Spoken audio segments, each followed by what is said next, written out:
এই ভাই বোন দেখ, বাবা এখানে বসে আছে, চল আজকে বাবাকে মেরে আমাদের ঝামেলাটাই কমিয়ে নেই। কারণ আমাদের অনেক ঝামেলা করেছে ঠিক আছে, কিন্তু আমাদের বাবাকে আমরা কিভাবে মারবো? আমরা আমাদের বাবাকে নিয়ে গিয়ে ওই পাশের জঙ্গলে গিয়ে ছেড়ে দিব। ওইখানে একটা ভয়ানক বাঘ আসছে, আমাদের বাবাকে খেয়ে ফেলবে। বাবা বাবা আসো, আমরা সবাই মিলে তোমাকে ঘোরাতে নিয়ে যাব।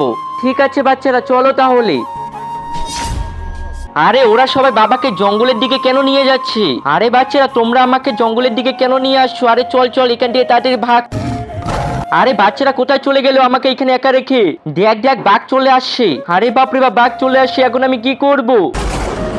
আরে এটা আমি কি দেখছি? এই বাঘ তো বাবার কাছে এসে দাঁড়িয়ে পড়লো।